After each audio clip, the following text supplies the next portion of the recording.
Listo, jóvenes, muy buenos días. Vamos a dar inicio entonces a la clase de hoy. Eh, Inicialmente, les comento que de parte de la administración me solicitan que por favor evaluemos la posibilidad de continuar con las clases presenciales, por lo menos hasta el 22 de septiembre, que sería más o menos un mes más. Eh, Quisiera escuchar si tienen alguna observación al respecto y posteriormente si en el grupo de WhatsApp que tienen ya pueden dar como la votación más formal, a ver si ya a partir de dentro de 8 días damos un mes de clases presenciales. Si alguien quiere hacer algún aporte, me cuenta por favor. Profe, yo, Cuéntame. pues no sé por qué le preguntaron, porque el día de anoche precisamente nos reunieron en el auditorio y nos preguntaron. Sí. Expresamente nosotros, o sea, o al menos nadie dijo lo contrario en la reunión y se le dijo a Alexis que nosotros estábamos normal, contentos y conformes como estamos. Es que igual, o sea, yo creo que el que está prestando atención allá la presta también acá.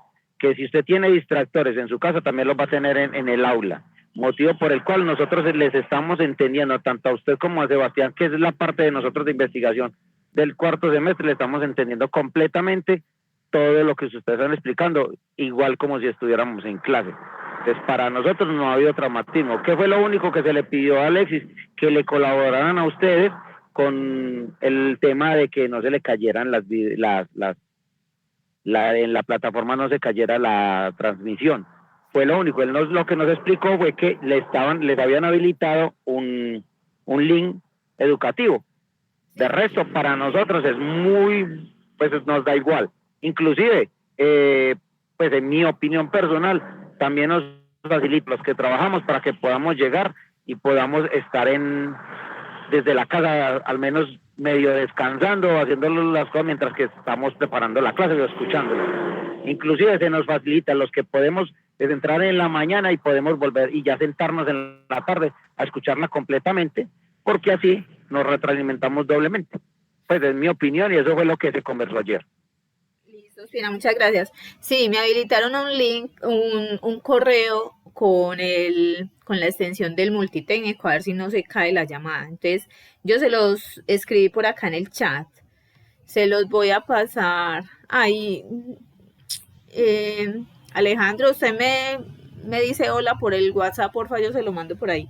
Para que sigamos manejando entonces ese correo para el envío de actividades, tareas y lo que sea. Entonces ya ingresé con ese, la idea es que no se me caiga. Espérenme. Listo, envíelo, profe, yo se lo mando al grupo, por favor. Pues ya lo envié, ya lo envié. Ya mandaste también el correo. Sí, señora. Ok, muchas gracias. Bueno, ¿quién más tiene algo que aportar al tema? El asunto es que yo no estuve como yo no estuve en la reunión ayer, entonces sí me gustaría escuchar sus opiniones y pasarle la información a Alexis para que ya ellos tomen las decisiones que corresponden, pues los que ellos consideren. Entonces, si alguien más tiene que hacer algún aporte, me cuenta por favor.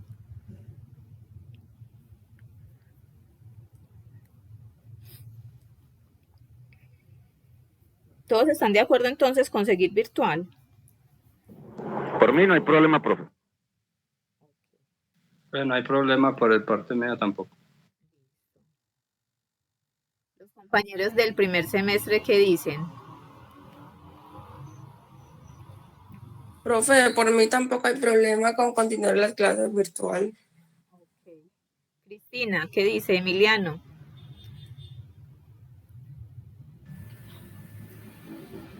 Profe, yo también estoy conforme con las clases virtuales.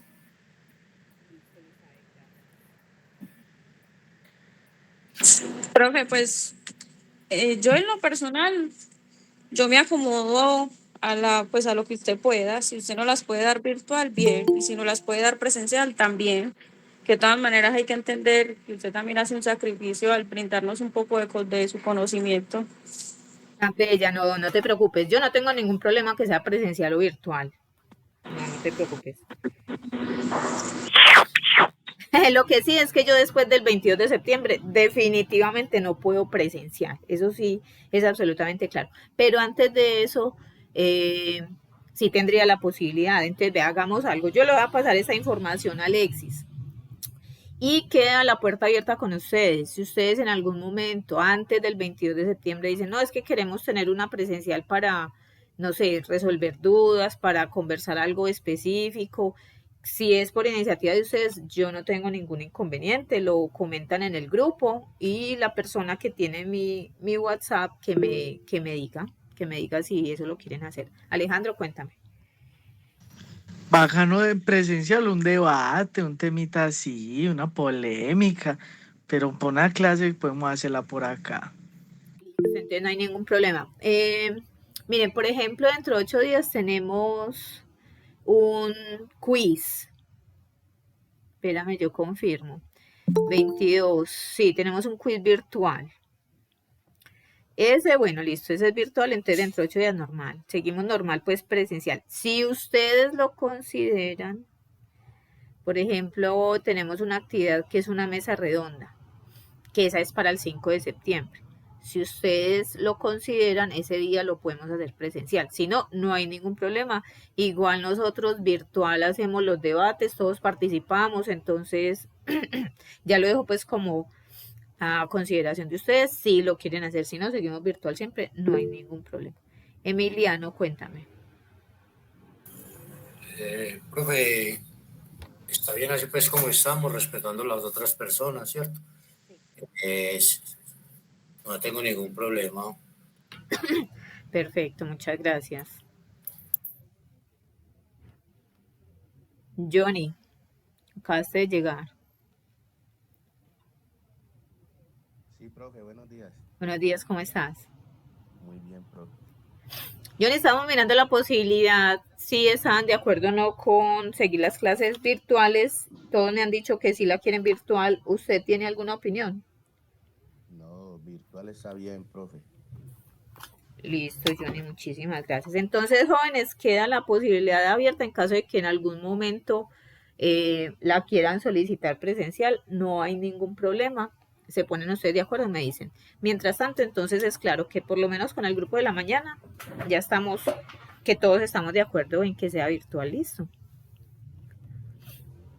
Bueno, con respecto a lo de la llamada, ya como les dije, tengo un correo habilitado del multitécnico. Por ahí fue que abrí. Esperemos entonces que no se caiga. Esa es como la idea. Profe, entonces ya no, perdón que le interrumpa, entonces ya no sería a través de la plataforma, sino a través de ese link. No, igual yo sigo mandando el link en la plataforma normal. El correo que les mando es en caso de que ustedes quieran, o sea, que me necesiten enviar algún trabajo, como el que me enviaron la vez pasada. Entonces ya no lo hagan al personal, sino al correo del multitécnico que les escribí. El link lo sigo colocando normal en la plataforma y por WhatsApp, no hay ningún problema, solo que yo para ingresar estoy ingresando con la extensión del multitécnico, a ver si no se nos para la llamada cada hora. Profe, un favorcito, de todas maneras también podemos, si usted autoriza, dejar el correo suyo donde enviamos el trabajo del 11 por una opción B, por si puede pasar algo con la línea del multitécnico. Sí, pues listo, ok, no hay problema, ese es mi personal y por ahí lo puede mandar. Inicialmente lo hacen por el del multi, si hay algún inconveniente o algo me lo mandan por el personal. Muchas gracias, profe. Con mucho gusto. Eso, Emiliano, intenso.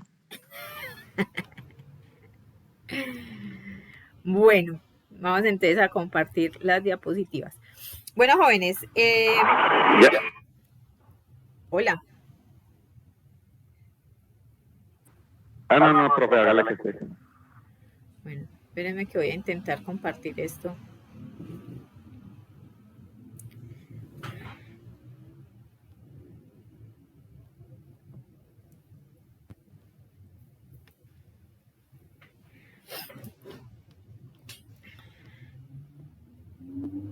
¿Ya lo están viendo? Sí, señora. Ok.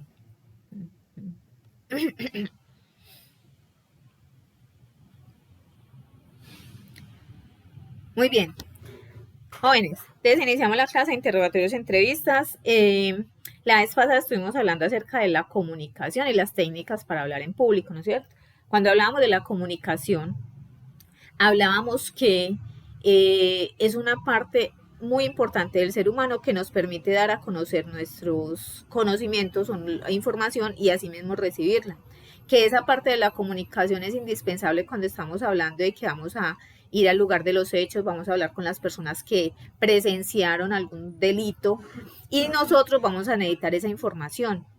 En esa comunicación, que debe haber de doble vía, tenemos que generar empatía en la otra persona para que podamos obtener la información que nosotros requerimos. Tenemos que manejar esto con respeto con la otra persona, tenemos que hacer preguntas claras, tenemos que identificar a quién necesitamos nosotros que nos dé esa información. En esas técnicas de hablar en público vimos algunos gestos que nos pueden dar a entender las personas cómo están actuando, si están mintiendo, si están nerviosas. Aspecto muy importante al momento de definir la calidad del testigo que tenemos y si efectivamente nos va a servir. Hablábamos de que estos testigos, por ejemplo, nosotros en una entrevista inicial, recordemos que una entrevista es algo informal, en una entrevista inicial nosotros le vamos a hacer ciertas preguntas y vamos a lograr detectar qué tanta calidad tiene ese testigo para nosotros, qué tan importante puede llegar a ser eventualmente. Las entrevistas son informales y vamos a tomar a todas las personas que presenciaron, a la víctima, vamos a hablar con ellos. Ahora, de una forma más especializada, más formal, ya haríamos un interrogatorio, que el interrogatorio ya es bajo la gravedad de juramento, es una audiencia de juicio oral, es mucho más estructurado, no lo pueden refutar la otra parte. Entonces nosotros tenemos que tener absolutamente claro qué es lo que vamos a preguntar, cómo lo vamos a preguntar, para que no nos refuten esas preguntas. Recuerdan que les decía que el abogado defensor siempre va a estar al pendiente cuál es el error que usted comete, qué fue lo que usted hizo mal. Y por ese mismo medio va a tratar de desacreditar al testigo y que expulsen la prueba, ese medio, ese elemento material probatorio que es la entrevista o el interrogatorio. En ese sentido les decía que su trabajo tiene que ser impecable, tiene que ser perfecto, tiene que ser exacto. So pena de que le expulsen la prueba. Johnny, cuéntanos. Profe, ese día yo no pude hacer la práctica porque no me dio el link. Ese día se cortó y otra vez. Y traté de ingresar y nada. ¿Tú sabes grabar un video para que me lo envíes? O espérame, me recuerdas ahorita que antes de que se acabe la clase para que lo hagas, porfa. Listo, profe. Bueno, dentro de esa información que vimos la semana pasada hablábamos de la comunicación asertiva. ¿Qué es la comunicación asertiva? Es una comunicación de doble vía, donde yo entiendo las necesidades de la otra persona, donde soy empático, que yo soy capaz de expresar mis sentimientos, de decir que quiero, que no quiero, de decir que no. Hablábamos que muchas veces somos demasiado flexibles con las solicitudes que nos hace el que sea, cualquier persona, y a todos sí. Entonces vamos a llegar por ejemplo, en un puesto de trabajo con demasiadas cargas laborales por estar ahí diciendo todo que sí. Y eso tampoco está bien para nuestra salud mental. Entonces la idea es expresar nuestros sentimientos, nuestros pensamientos, hacerlo de una forma correcta, educada, responsable, empática. Y asimismo que haya una comunicación de doble vía, que la otra persona tenga oportunidad de decirnos qué está pasando y que pueda fluir de esa manera. Emiliano, cuéntame. Profesor, un favorcito ahí. También un no es una respuesta, señores. Sí. No también es una respuesta. Exacto. Hay personas que no aceptan un no por respuesta. Entonces, ¿para qué me preguntas si te estaba obligada a decir que sí? No. Entonces, eso también lo tenemos que entender. A veces, cuando nosotros argumentamos una respuesta de un no, la otra persona queda más tranquila. Porque tampoco es no porque, o sí porque sí, no porque no. La idea es argumentar para poder convencer con argumentos a la otra persona y no, por ejemplo, con autoridad de que, es que yo soy la profesora, esto se hace así ya. No, pero espere, o sea, debatamos, entienda o explíquenos, que no sean como cosas tan precisas, pues, y que no admitan debate. Jorge, cuéntame. pues que hay un no de no y un no de sí. ¿Ah, sí? No, ¿Cuál es ese no de sí? que usted le dice, no, haga esto, no, porque yo no sé hacer las cosas, estoy diciendo, no lo hago, es porque yo no lo sé hacer de verdad. Y hay un no de pereza, no lo hago porque no quiero. Exacto, entonces cuando estamos argumentando, cuando estamos diciendo el por qué, ya le vamos a dar argumentos al otro para refutarlo. Entonces, si por ejemplo, como tú dices, en un puesto de trabajo te dicen, no, es que debes llenar la planilla todos los días, no, yo no voy a hacer eso, pero entonces espere, ¿por qué no lo vas a hacer? No, lo que pasa es que a mí el compañero siempre me recibe tarde y no tengo tiempo, lo que pasa es que aquí deberían haber 3 personas y estoy solamente yo, entonces no puedo. Entonces, cuando ya dan las razones, cuando ya explicas el por qué, tenemos la oportunidad de reforzar la pregunta o de dar opciones de respuesta. Sí, tenés razón, tenés mucho trabajo, vamos a evaluar la manera en que se te descargue un poquito para que en ese lapso de tiempo puedas realizar tu informe, por decir algo.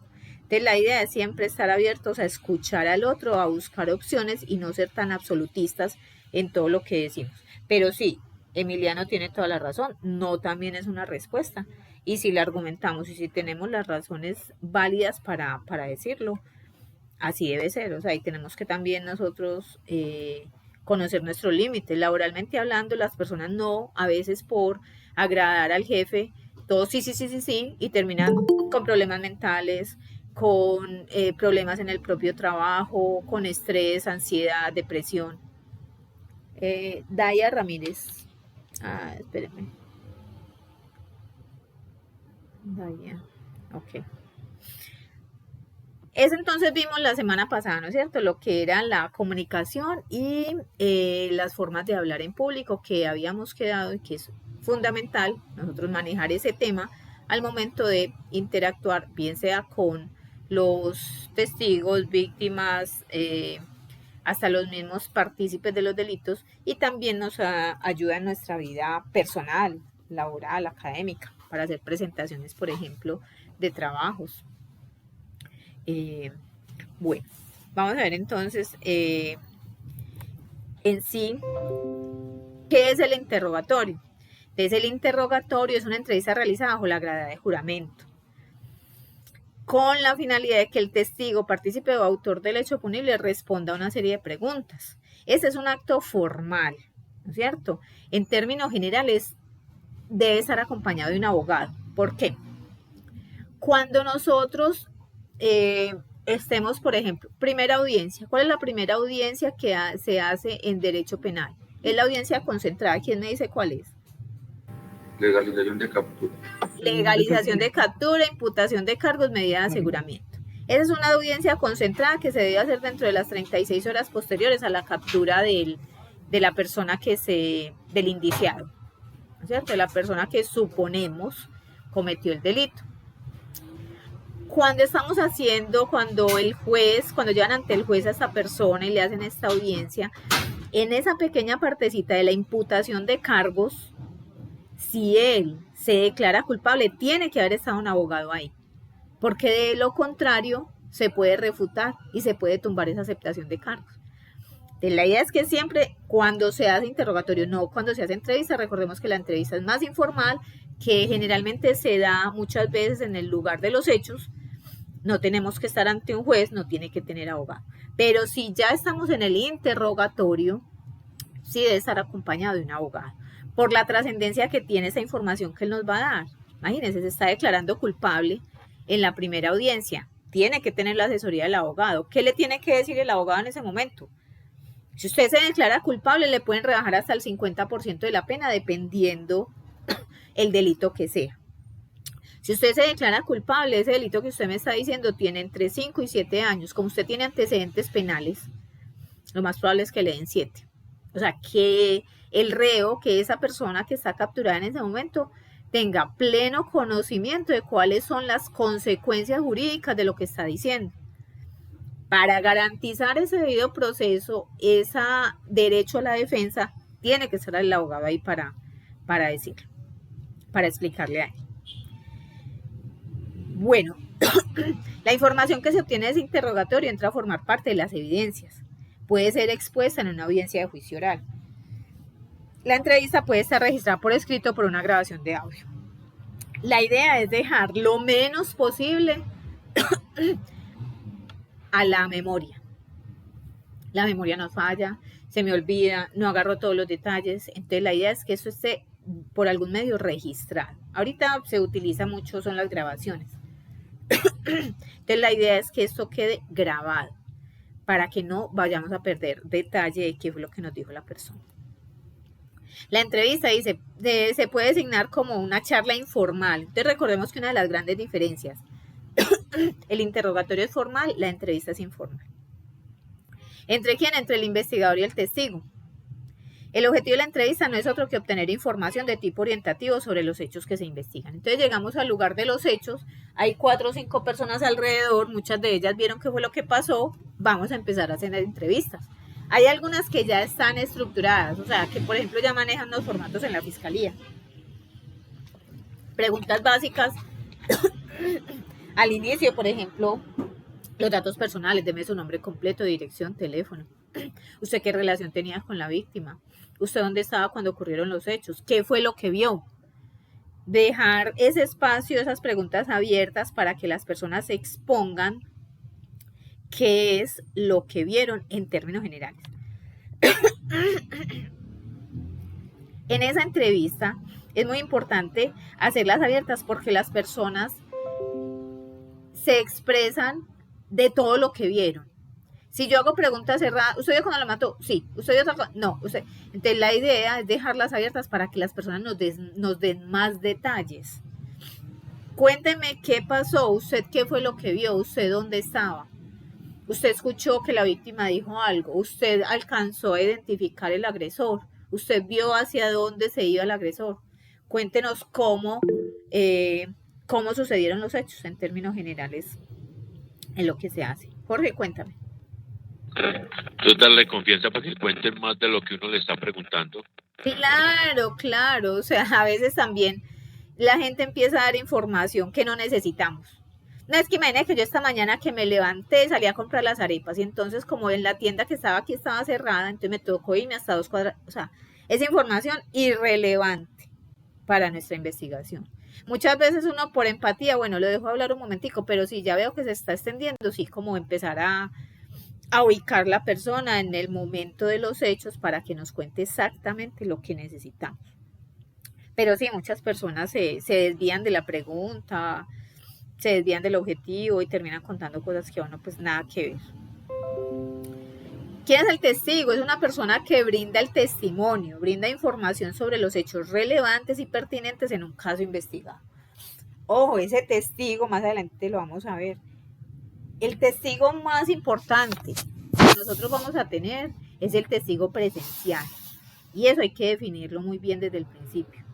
Usted vio, no es que le contaron, le dijeron, le pareció, no, usted vio qué fue lo que pasó. Sí, es que el muchacho que era uno de camisa roja, él llegó tal cosa. Entonces, que sea la persona que efectivamente vio la comisión del delito. Hay unos testigos que se llaman de oídas que es muy fácil que no los refuten. No es que a mí Juanito me dijo que Pepito había ido a matar al otro.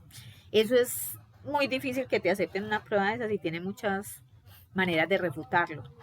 Porque uno sabe las razones por las cuales el otro te dijo que esa persona había cometido el delito.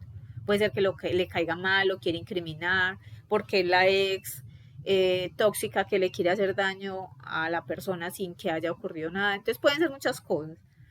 Además, recordemos que estas personas van a llegar al juicio. Si nosotros vemos la calidad del testigo, la calidad de la información, esa persona la vamos a llevar a un juicio oral.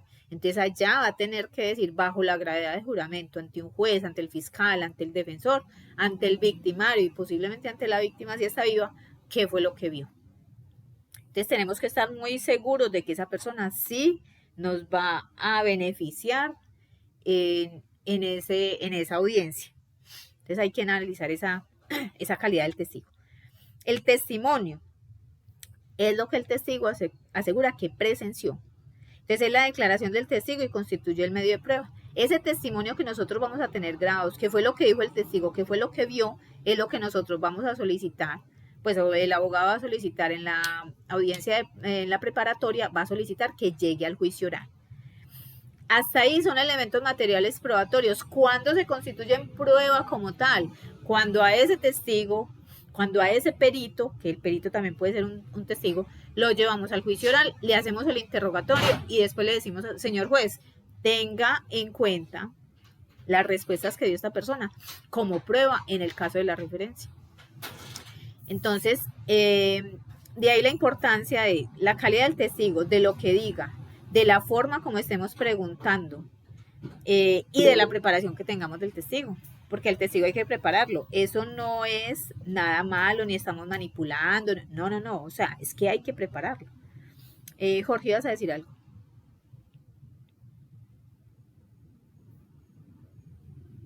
Alejandro, ¿ibas a decir algo? Profe, entonces, por ejemplo, si el testigo dijo algo que a nosotros ya no nos sirve en el momento en el que está en el juicio, ¿se puede como descartar como elemento material probatorio en ese momento, o ya con el simple hecho de llamarlo a juicio ya es un elemento material probatorio? No, porque es que incluso el defensor puede refutar al testigo. Señor juez, esa pregunta es impertinente. Señor juez, esa pregunta es sugestiva.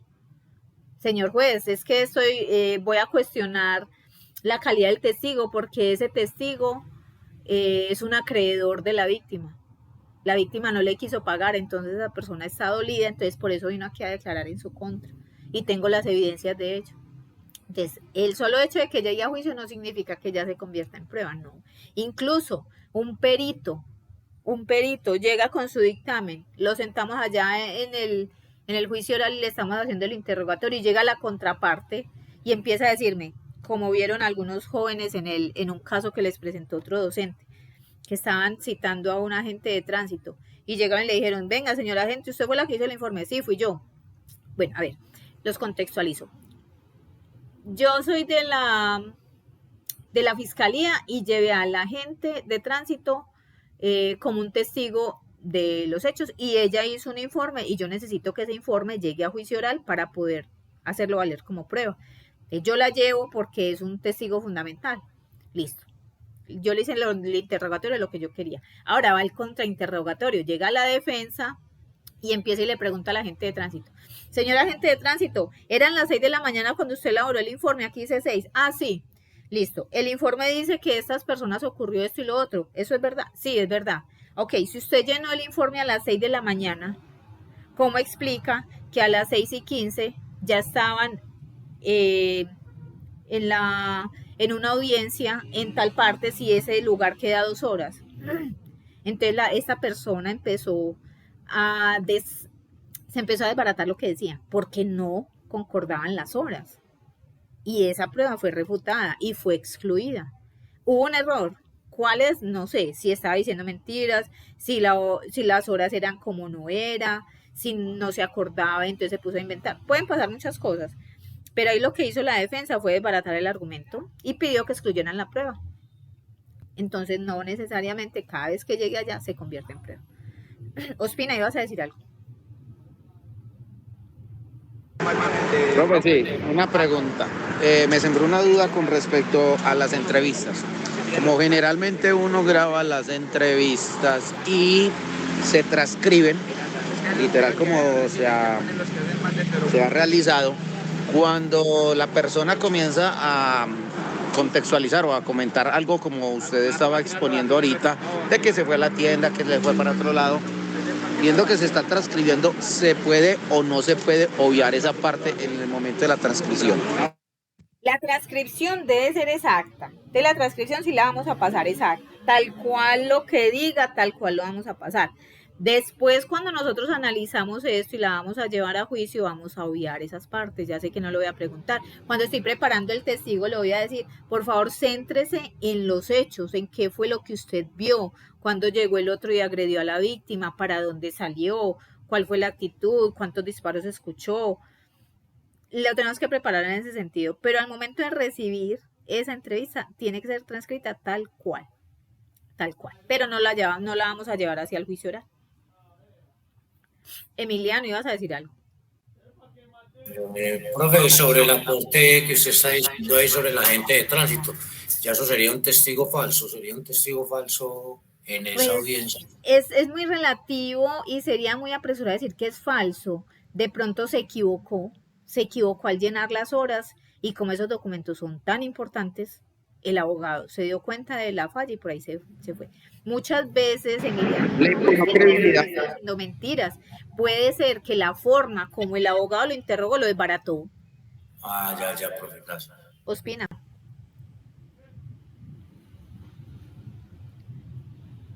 Jorge, ibas a decir algo.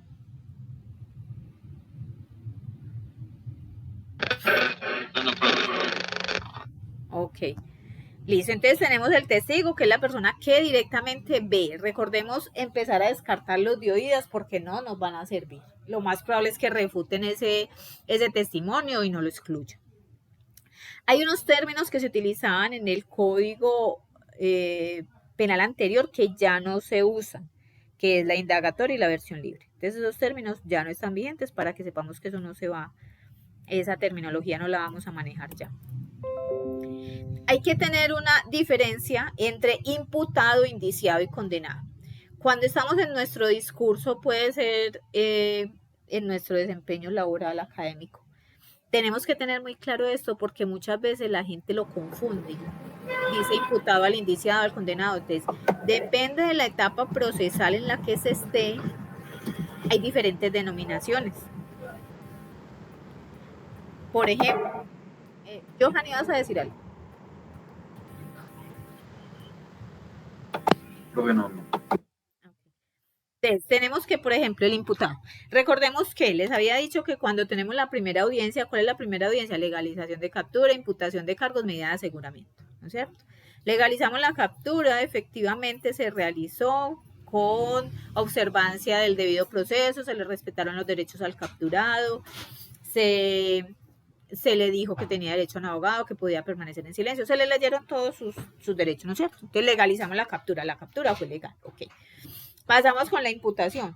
La fiscalía, que es el ente investigador por excelencia en Colombia, dice, a John Paulus le vamos a imputar el delito de feminicidio. Tenemos estos y estos elementos materiales probatorios, estamos solicitando la pena máxima por esto y lo otro, le vamos a hacer esa imputación. Entonces, el momento de la imputación es en la primera parte que se da en esa primera audiencia donde la fiscalía dice, efectivamente le voy a imputar tal delito. Y ahí debe mencionar el delito, debe mencionar cuál es la pena que se puede dar y se le da la oportunidad a esa persona si en ese momento dice, me declaro culpable. Si se declara culpable en ciertos delitos se le puede hacer reducción de la pena, en otros no. Entonces, ese es el momento en el que ya, después de que él dijo, me declaro inocente, va a seguir común y corriente el proceso, ya él tiene la calidad de imputado. ¿Indiciado qué es? El indiciado es una persona que estamos investigando, que estamos en la fiscalía, estamos haciendo los actos urgentes, estamos haciendo esa etapa de indagación donde estamos preguntando, todavía no tenemos claro quién fue, que no sé, pero por ahí alguien nos dijo que fue John Paulus. Entonces, hasta ahí es indiciado. No ha iniciado como tal el proceso penal porque no tenemos una imputación, pero lo estamos investigando de forma previa. Entonces, indiciado antes de iniciar el proceso penal. Condenado, la persona ya se agotaron todas las etapas del proceso penal, llegamos a juicio oral, el sentido del fallo del juez de conocimiento es culpable. El sentido del fallo va a ser de culpabilidad. Cuando se dicte ese fallo, tiene la calidad de condenado. También se le puede llamar, por ejemplo, reo, simplemente está en la cárcel, ¿no es cierto? Sea indiciado o sea imputado, está en la cárcel. Entonces hay que manejar de formas diferentes esa terminología y saber en qué momento se debe manejar cada una de ellas. ¿Cuál es la importancia de estos interrogatorios y estas entrevistas? La idea es, primero, ubicar a los testigos, ¿no es cierto? Mirar a ver quién nos puede dar información sobre el acto delictuoso que se haya cometido. Esa información que vamos a obtener tiene que ser por medio de las entrevistas. Preferiblemente que sean grabadas, posteriormente transcritas, como nos lo explicó Ospina, y coger todos los detalles de lo que está diciendo. Nosotros en primera instancia anotamos todo, todo lo que ellos nos digan. Posteriormente vamos a empezar a depurar. Esta información sí me sirve, esta no me sirve, este testigo no me sirve, este sí me sirve. Pero inicialmente hay que tomarlo todo, porque ya de ahí vamos a ir armando la teoría del caso, vamos a poder identificar los posibles responsables del hecho delictuoso. Y posteriormente puede convertirse en una evidencia testimonial. O sea, que llega al juicio oral, va a dar su testimonio y puede ser que esa persona que le hicimos la entrevista en el lugar de los hechos llegue hasta ese punto y sea como la prueba reina, o sea, sea quien le dé luces al juez de quién fue el que cometió el delito por la identificación que esta persona hace.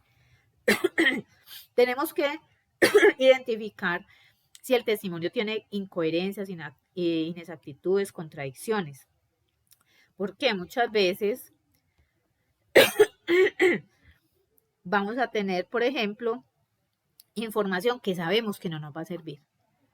La persona es drogadicta, es reconocidísima en el barrio, ese día estaba, mejor dicho, que ni se sostenía, pues sabemos que no nos va a servir.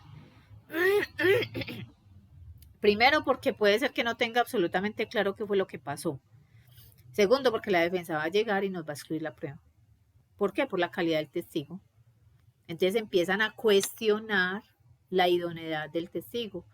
Ya habías hecho o sea, el testigo que tenés es consumidor habitual de droga, reconocido en el barrio. Tenía problemas con el agresor, porque tenían una enemistad ya clara. Y tiene antecedentes de falsedad en documento público. O sea, lo más probable es que te excluyan a esa persona. Carlos Arturo, cuéntame. Carlos Arturo. Gracias por... Ospina, dejémoslo mejor como Ospina. No. Siga con Carlos Arturo, así le duele. No, pero eso es lo que se llama impugnación de credibilidad. Exactamente, la credibilidad del testigo. Nosotros podemos tener el testigo que lo vio todo, estaba ahí a 1 metro, puede identificar, pero ¿qué calidad de persona es? O sea, calidad, entiéndanmelo como algo, o sea, no estoy hablando mal de las personas ni cuestionando su valor como persona, sino en el testimonio que vaya a dar. Como les digo, personas abiertamente conocidos como drogadictos, consumidores que tienen antecedentes penales, que han tenido problemas con la víctima, o sea, la credibilidad va a quedar en cero. O un perito. Entonces llevamos a nuestro perito ahí con la prueba reina y me sale el defensor, señor perito, en el contrainterrogatorio, ¿usted recuerda el caso del 2021 en el que usted testificó? ¿Sí recuerdan que esa prueba la excluyeron? Ah, sí. ¿Usted recuerda el caso del 2020 que también la excluyeron por tal cosa? Ah, ¿usted era el testigo? Ah, sí. O sea, una cantidad, empieza a mostrar como una cantidad de falencias en los testimonios de esta persona que el juez ya va a quedar pensando, bueno, ¿por qué habría de creerle si lleva 5 juicios y en todos han desestimado el testimonio de él por incoherencias? Entonces, eso es algo que al juez lo va a poner a dudar, no, definitivamente no le puedo creer a esta persona. Pueden ser muchos aspectos. De aspectos técnicos, por ejemplo, la falsedad en el documento que los hace idóneos para realizar algo. Por ejemplo, ustedes recuerdan un escándalo de hace algunos años, creo que fue no sé, tenía un alto cargo en medicina forense, creo que era el director, medicina legal, era el director o algo, y que descubrieron que esa persona había falsificado sus diplomas. ¿Ustedes no recuerdan ese caso? Eso fue un escándalo tremendo, porque entonces la gente se cuestionaba, bueno, y entonces todos los dictámenes que hizo, ¿qué? Si esa gente ya se judicializó.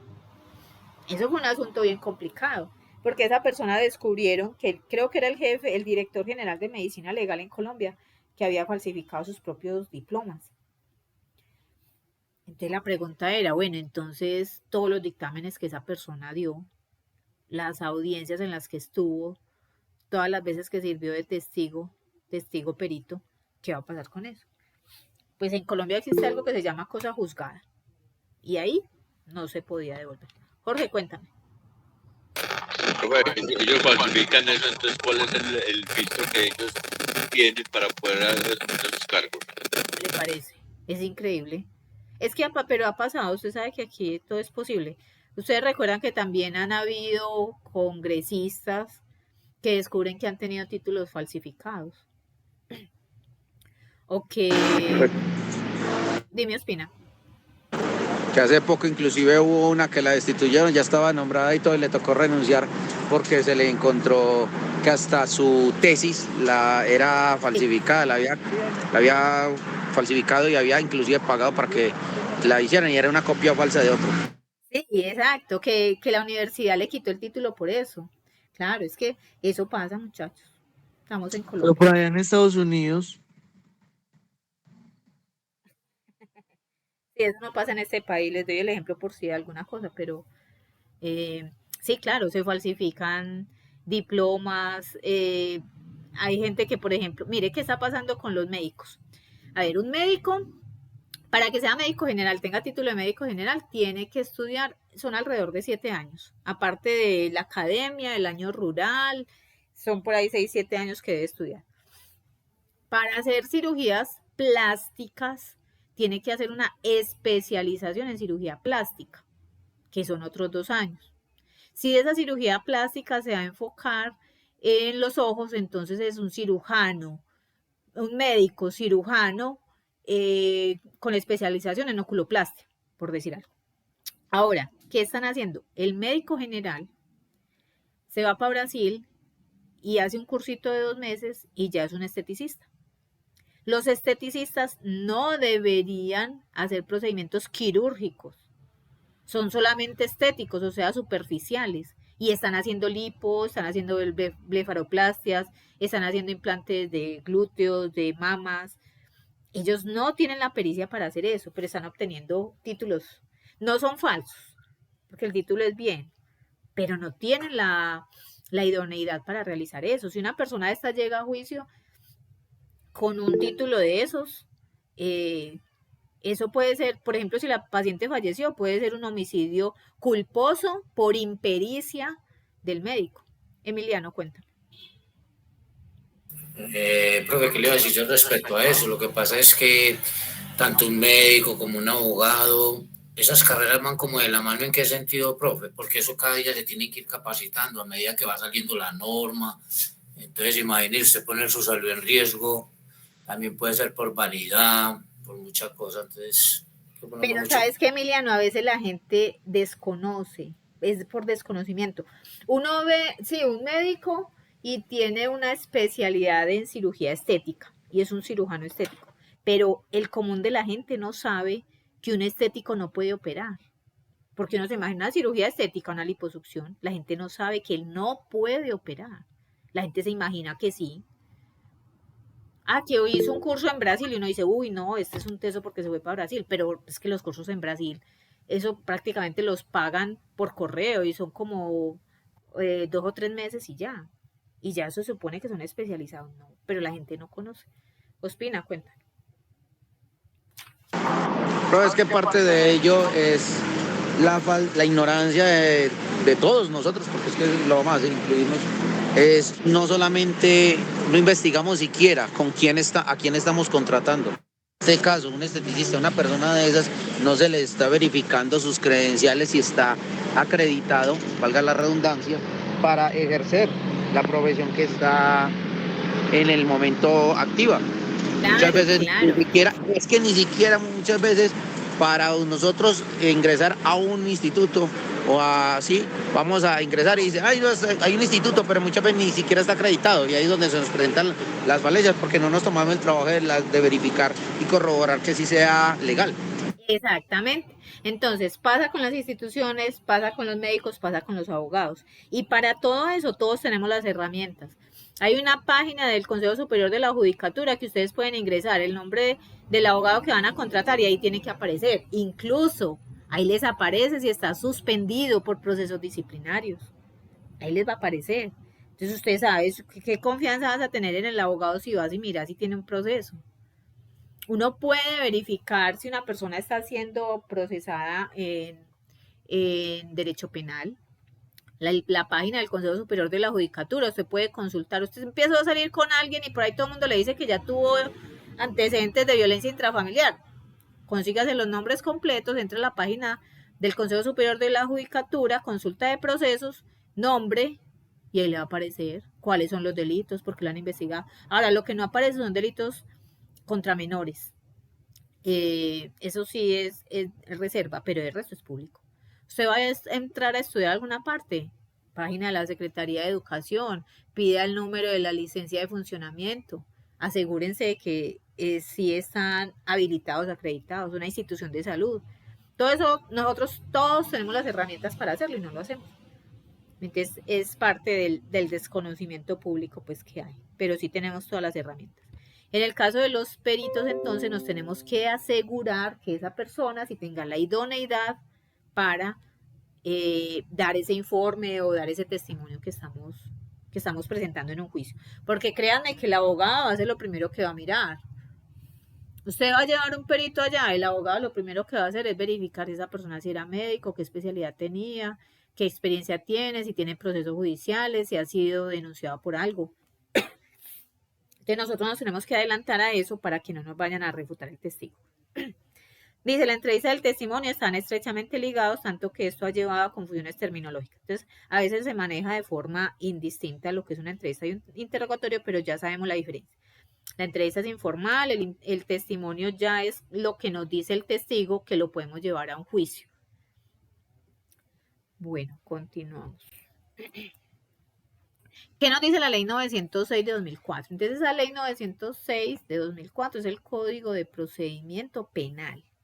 Ahí nos habla, por ejemplo, del interrogatorio al indiciado. Entonces, cuando se le va a hacer este interrogatorio, es porque tenemos un supuesto, un motivo fundado de que esa persona participó de alguna manera en la conducta delictiva. Alguien nos dijo, vimos unas cámaras, o sea, ya tenemos indicios de que efectivamente la persona es, pero necesitamos hacerle el interrogatorio para verificar. Ese interrogatorio eventualmente se puede convertir en una confesión. Por eso es que nosotros necesitamos que esté el abogado presente, su abogado defensor, para que esa declaración de culpabilidad sea válida ante el juez. Si lo dijo así, si no lo dijo a nosotros presencialmente, eso no lo grabamos, no había un abogado ahí, nosotros después nos podemos llegar allá al juicio diciendo que sí, es que él es culpable porque me dijo, sí, ¿cuál es la evidencia que usted tiene de que él le dijo eso? Entonces esa primera parte se hace sin que haya una imputación. Recordemos la partecita de la imputación, que es que la fiscalía le dice a la persona que tiene al frente sospechoso de un delito que él fue el que lo cometió. Esa es la imputación. Cuando estamos haciendo el interrogatorio no podemos tener una imputación como tal. Son eventos procesales diferentes. La persona puede guardar silencio. No está obligado a declarar en contra de sí mismo ni en contra de su cónyuge, compañero permanente o parientes dentro del cuarto grado de consanguinidad. ¿Cuál es el cuarto grado de consanguinidad? ¿Alguien sabe? El cuarto grado. ¿Cómo? Los primos. Exactamente. El cuarto grado llega hasta los primos. Ese es el de consanguinidad. El civil serían los esposos, las esposas de mis primos. Ese sería el cuarto grado civil. Perdón, el de afinidad, Y el civil es cuando tiene que ver con hijos, hijas adoptados. Ese es el civil. Bueno, entonces no puedo hacer declaración, o sea, no me pueden obligar a declarar en contra de una persona que esté en ese grado de consanguinidad o de afinidad conmigo. No puede estar obligadas. Emiliano, cuéntame. Profe, o sea, en ese grado y familia, o sea, uno no puede declarar contra su propia familia o que la familia vaya a defenderlo a uno. Lo que pasa es que el término familia es muy amplio, entonces por eso especifica que hasta el cuarto grado de consanguinidad. O sea, hasta mis primos, no estoy obligada. Pero un hijo de un primo no estaría obligada. O sea, el hijo del primo yo sí podría declarar en contra de él. ¿Sí me hago entender? Y no puedo decir, ay, no, es que él es familia. No, pero es que venga, ¿hasta qué grado de consanguinidad llega? Eso ya es más allá del cuarto. Profe. Hola. O sea que en ese caso lo que vulgarmente nosotros conocemos como primos hermanos, más no primos segundos, lo que algunas veces decimos. Exactamente, exactamente. Hasta los primos hermanos no estoy obligada a declarar. Los primos segundos no me puedo acoger a este artículo. Ah, no, es que él es familia. No, pero venga, espéreme, ¿cómo que familia? Si él es primo segundo, la consanguinidad llega hasta el 4º grado, entonces no. Entonces no te puedes Y cobijar en por el ese caso, artículo, por ejemplo. y en el caso por decir algo, cuando es un primo hermano, pero biológico, más no que tiene el apellido que. No, a ver, es que cuando hablamos de consanguinidad y estamos hablando de parentesco, tiene que haber un registro civil que lo avale. O sea, se criaron dos personas juntas toda la vida, pero no tiene el apellido del otro, no tiene el apellido del papá. O sea, esa prueba se puede refutar. Es que ahí dice consanguinidad, pues se podría refutar eventualmente, pero es muy complejo. Es muy complejo pedirle entonces que lo excluyan porque eso no es, si no hay una prueba como un registro civil que lo avale. Sería muy complicado, pero eventualmente se podría pedir en caso de que los dos, por ejemplo, se criaran juntos, pero uno no tiene el apellido del otro, pero sí son, que parece que es complejo. Sería algo muy, muy complejo de demostrar. Es, por ejemplo, cuando hablamos de la herencia. Si hablamos de la herencia, yo tengo un caso de una chica, nunca tuvo el apellido de su papá, pero ella siempre estaba con él le mandaba plata, se visitaban, le celebraba el cumpleaños mutuamente, todo el mundo decía y sabía que era el papá, pero ella no estaba registrada. El señor murió, ahora el problema es reclamar la herencia, porque si no tengo un registro civil que avale de que efectivamente ese señor era el papá de mi cliente, ¿cómo lo voy a demostrar? Eso fue un proceso largo y complejo. Por allá, por una excepción que sacó el juez, eventualmente lo pudo hacer, pero es una situación muy difícil de demostrar. Dadme los hechos y te daré el derecho. ¿Cómo hace usted para demostrar algo si el parentesco se demuestra con el registro civil? Entonces hubo que llevar pruebas de una cantidad de gente, una cantidad de testimonios, como era en un pueblo todo el mundo lo conocía, y se hicieron publicaciones a ver si llegaba alguien más, se llamó a la propia familia del señor para que dijera si sí era hija, o sea, fue muy complejo, se logró demostrar, pero eso son excepciones a la norma. Ok, pero entonces en caso de que también tengan así de pronto que hayan intentado iniciar trámites, tengan alguna prueba de ADN que se haya verificado y todo eso, sí serviría como elemento material. Pero es que las pruebas de ADN tienen un lapso. Eso suena extraño, pero es verdad. Si, por ejemplo, 3 meses. ¿Cómo? Que tiene una duración de 3 meses. Exactamente. Uno pensaría, pues, que el ADN no va a cambiar en 3 meses, y no, efectivamente no va a cambiar. Pero el trámite, la parte procedimental, tiene unos límites. Si el señor se dio cuenta que no era su hijo, hizo la prueba de ADN y la tiene, él tiene solo, no creo que son más días, son 180 días, son 6 meses, 180 días que tiene para demandar a la mamá por la impugnación de la paternidad. Pasado ese tiempo, él ya no lo puede hacer. Eso es algo como muy contradictorio, diría yo, porque pues que es una prueba de ADN, eso no va a cambiar en el tiempo, pero por resguardar los derechos del menor, se le da la oportunidad al papá, que ya conociendo que no era el padre biológico, se le da la oportunidad de que en 6 meses inicie la demanda. Si no lo hace, él ya no lo puede volver a hacer. Él ya no lo puede hacer pasados 6 meses. Emiliano. Profe, esa puede ser una hipótesis suya, ¿cierto? Y la otra es que hay más de un padre que no lo quiso reconocer anteriormente y ya cuando está en las últimas ya hace el proceso que usted llevó. Claro, es que habían muchas, la mayoría de las oportunidades que habían era perder. Cristina. Profe, yo tengo una duda. ¿Cómo serían esos casos donde, por ejemplo, el papá demanda a la mamá porque resultó que el hijo no era de él? ¿La mamá demanda al papá? No, al contrario. El papá demanda a la mamá. Ese caso se llama impugnación de la paternidad. La tienen que hacer. ¿Saben algo tan triste de ese tipo de demandas? Es en contra del menor. Ustedes pueden creer. Ahí el demandado es el menor de edad,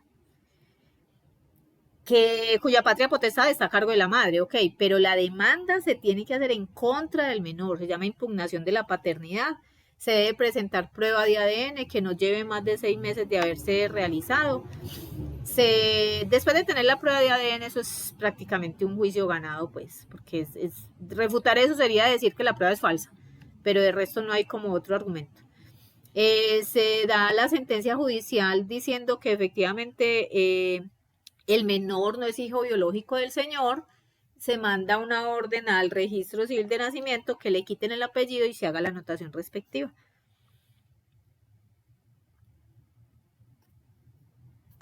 Bueno, listo, profe, muchas gracias. Con gusto.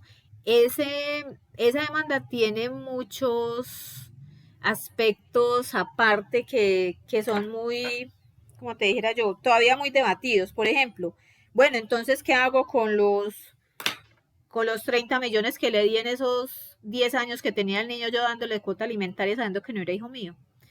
En ese sentido, es muy difícil que se demande pecuniariamente a la mamá para que devuelva las cuotas porque salvaguarda los derechos del menor. Independientemente que haya sido uno el padre, es muy difícil que, por ejemplo, le paguen o le devuelvan todo lo que pagó. Eso sí no es como muy factible que se haga. Ciro. Profesora, ¿cómo está? Bien, ¿y tú? Muy bien, gracias, profesora. Una preguntita. ¿Qué sucede cuando un niño nace y nace con el apellido del papá? Pues le colocan el apellido del papá y a futuro, a lo que el niño tenga por ahí 5 o 6 años, el abuelo lo registra en otro hospital, un ejemplo, como nacido, y le coloca el apellido del papá de la mamá, más ya el niño queda con 2 apellidos. ¿Qué sucede ahí? Pero ¿por qué habría que dar? Eso no es válido, el segundo no es válido. Profe, venga, yo le digo una cosa, ¿verdad? Lo que pasa es que yo conozco una persona que le dio, o sea, son hijos de él, cierto, pero por el sistema de que él no pudo convivir más con esa señora, entonces el papá, el abuelo de los niños, le dio el apellido a ellos para entrarlos al colegio, para entrarlos no sé qué vaina de EPS y para otras cosas. Entonces ellos figuran por donde quiera que ellos estén, es con el nombre, con el apellido del abuelo, más no del papá biológico. ¿Qué sucede ahí a futuro? Tú me dijiste que se habían registrado la primera vez. La primera vez se registraron con el nombre del papá verdadero. Sí, claro. El segundo registro no tiene validez. Y es más, puede ser demandado de la web. Ya la partida de bautizo. En la partida de bautizo eso debió haber sido prueba para el primer registro. Exacto, ahí debe haber una falsificación de una partida de bautizo. Exactamente. Porque, profe, en este momento, pues la niña, ya los pelados ya están grandes y ellos están en la universidad y están todos con el apellido del abuelo, más no con el papá. Ellos figuran en todos los documentos, en todo es con el apellido del abuelo. Si el papá quisiera refutar eso, lo podría hacer. Ahora, si nadie dice nada, no pasa nada y así van a quedar. El problema es cuando Dios no lo quiera, fallezca uno de ellos, porque se van a pelear. Ahí es donde todos aparecen. Con herencia, con pensión, además, con lo que sea. Profe, además eso es falsedad en documento público de parte del abuelo. Sí, exactamente. Aunque eso es de mucha usanza.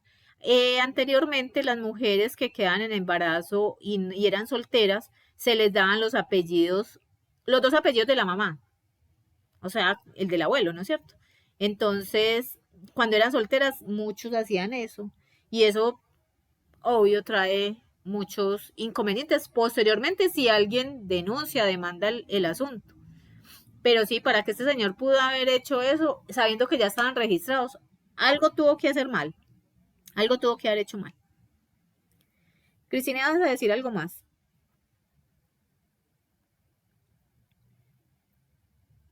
Bueno, entonces tenemos el interrogatorio al indiciado, ¿no es cierto? Entonces le debemos decir que esa persona tiene derecho a guardar silencio, que puede estar en presencia de un abogado. Le expresamos que no está obligado a declarar en contra de compañero permanente, parientes hasta el 4º grado de consanguinidad civil y 2º de afinidad. Cuando ya estamos ante el juez, o sea, el interrogatorio por el juez también puede hacer preguntas, porque normalmente el que hace la pregunta es el fiscal y el defensor, ¿no es cierto? Las dos partes, el juez escucha. Pero a veces, para que haya más comprensión de pronto no fue extensa la respuesta o no quedó clara, el juez puede intervenir y complementar, hacer otra pregunta o pedir que la aclare. Cuando se está en esta dinámica del interrogatorio y del contrainterrogatorio, la otra parte puede decir, esa pregunta es sugestiva, es impertinente, no es coherente, no está, es un tema por fuera de lo que estamos hablando, entonces exclúyala. Esa es como la dinámica que se da en ese interrogatorio. Entonces tenemos que tener muy claro qué preguntas podemos hacer y qué no. Enseguida lo vamos a ver. Actividad de la policía judicial en la indagación e investigación. Entonces, los servidores públicos, o sea, los funcionarios de la policía judicial, o sea, ustedes, van a recibir las denuncias, las querellas y todo tipo de informes, ¿no es cierto?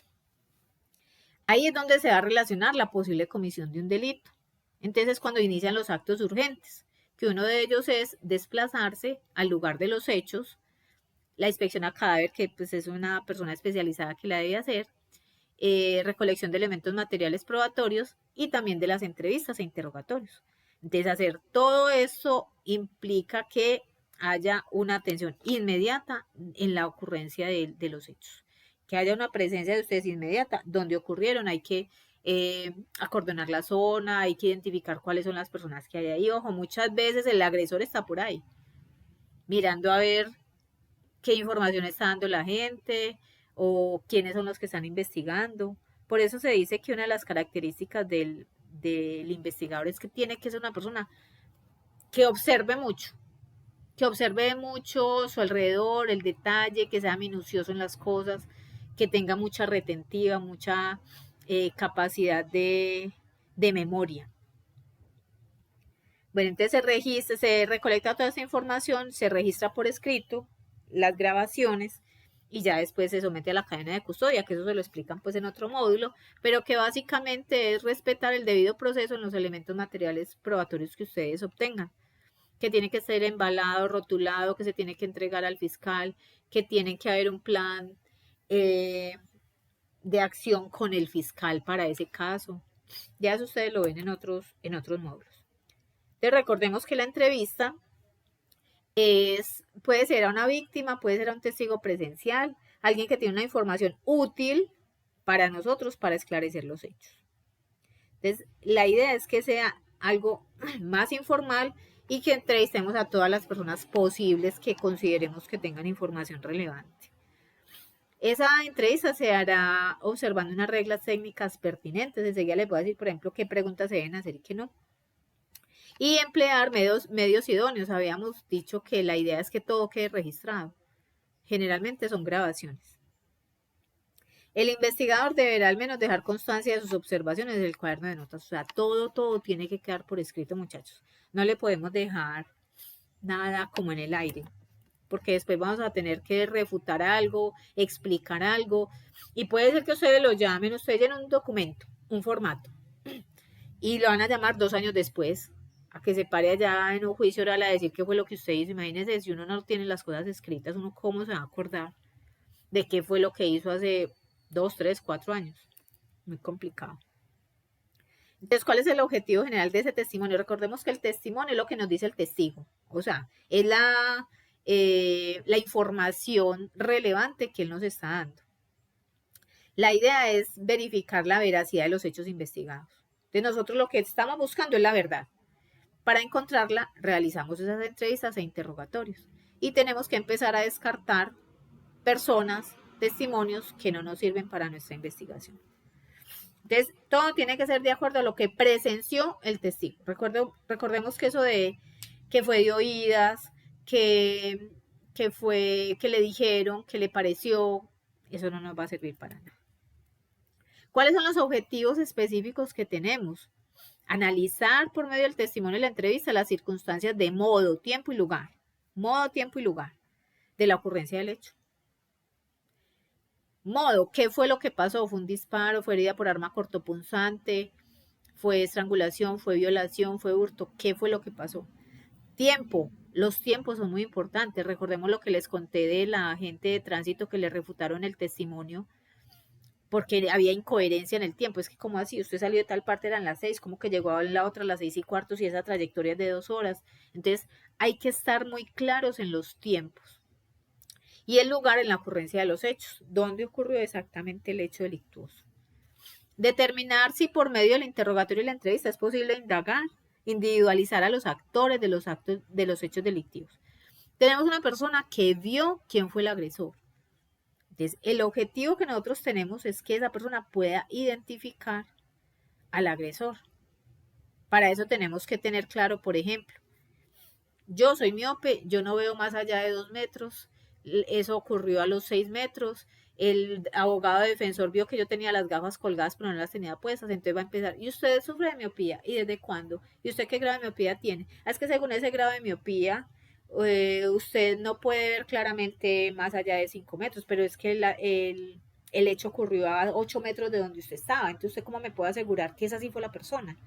Si con su diagnóstico de miopía es imposible que usted haya logrado una descripción exacta del agresor.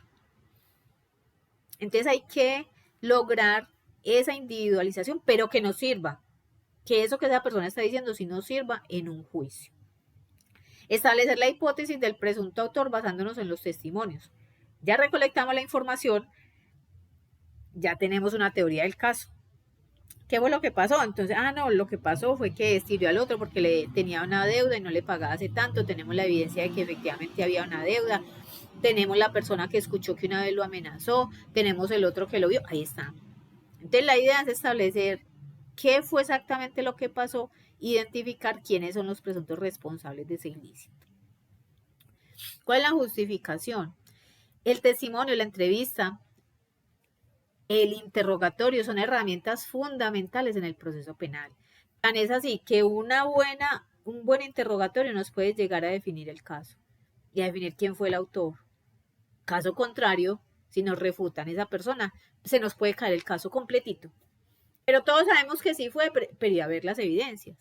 Si usted no tiene las evidencias, si usted no puede demostrar fehacientemente que esa persona, sin lugar a duda razonable, fue el que cometió el delito, lo van a excluir de responsabilidad. Entonces tenemos, el que tiene la carga probatoria es la fiscalía. La otra persona no tiene que, el acusado no tiene que probar nada. Incluso puede estar callado todo el tiempo y la misma fiscalía se enreda entre ella misma y no lo logran condenar. Puede defenderse, pero muchas veces solo con los movimientos erráticos de la policía judicial el caso se cae solo. La idea es que el juez conozca entonces los hechos penalmente relevantes. De lo que hablábamos de que no vamos a hacer preguntas que no tienen nada que ver con el caso, vamos al grano, a lo que exactamente nos va a definir quién fue el responsable, qué fue lo que pasó.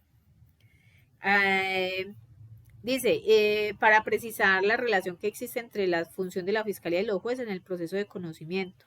Entonces, la idea es que encontrar la realidad material. La realidad material es la que efectivamente ocurrió.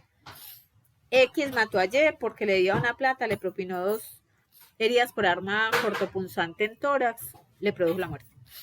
Entonces, lograr una descripción exacta de los hechos y, más allá de toda duda razonable, encontrar a la persona que cometió el ilícito. Punto de vista del juez. Entonces, el juez es el que va a tener que valorar la calidad de nuestros testigos, de los testigos y del testimonio.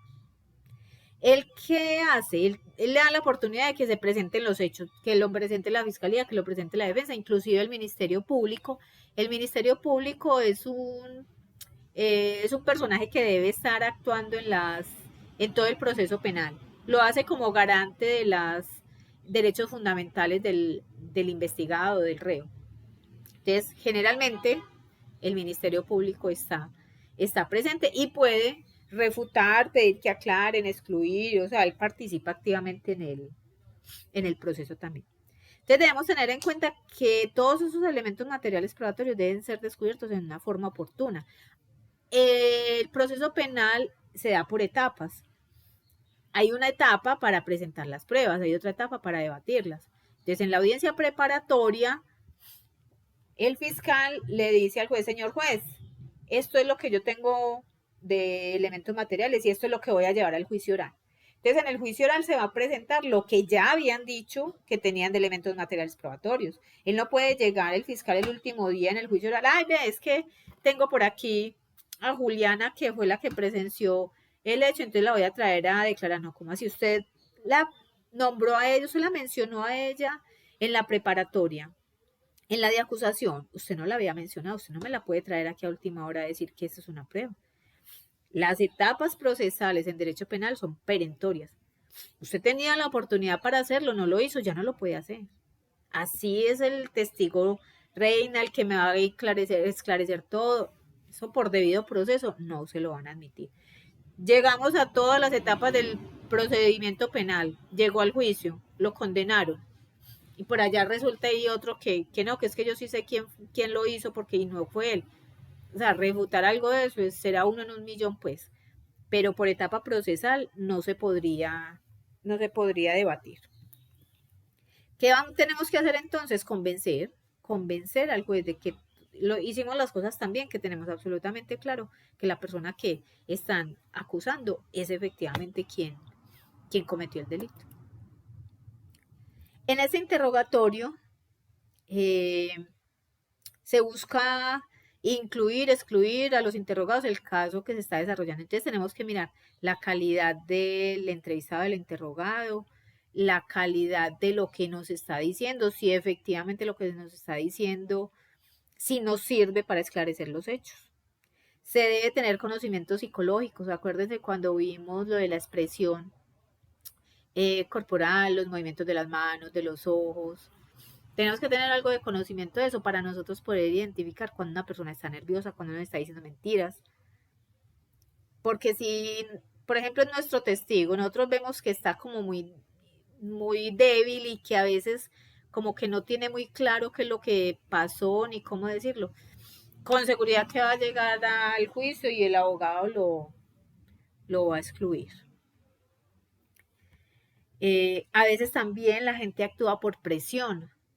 Es que me están obligando a declarar. Entonces, en ese aspecto psicológico que ustedes de todas maneras también van a trabajar en otros módulos, usted aprende a identificar ese tipo de situaciones. Y al ser empático con la persona con la que estás hablando, puede ser que esa persona te diga, no, lo que pasa es que pasó esto y eso, me dijeron que si no venía aquí iban a acabar con mi familia, no sé qué. Entonces, lograr obtener toda esa información que necesitamos. Esos interrogatorios deben ser completos, idóneos, eficaces. Idóneo es que realmente estemos utilizando las herramientas necesarias para que sea válido más adelante. Eficaz es que lo que estamos obteniendo sí nos va a ayudar a esclarecer los hechos. Como le dije, hay que empezar a depurar información que nosotros no necesitamos, que no nos sirve para nada, que es inútil pues para el proceso que estamos adelantando. ¿Cuáles son las cualidades que ustedes deben tener de observación? Como les dije ahorita, vamos a llegar al lugar de los hechos y puede ser que ahí mismo esté el agresor. Entonces, esa capacidad de observar de las personas que estén alrededor, de su actitud, de lo que pregunten. La capacidad de actuación. Tenemos que tener claro cuáles son las actividades que debemos realizar y realizarlas de la forma correcta. ¿Cuál es el formulario? ¿Cuál es el formato? ¿Cuál es el procedimiento que debemos hacer? Por ejemplo, con las fotos, cuando se está haciendo la etapa de la indagación en la fiscalía. A ustedes, Ospina, ¿a ustedes les dan algo que tenga que ver con fotografía? Sí, señora.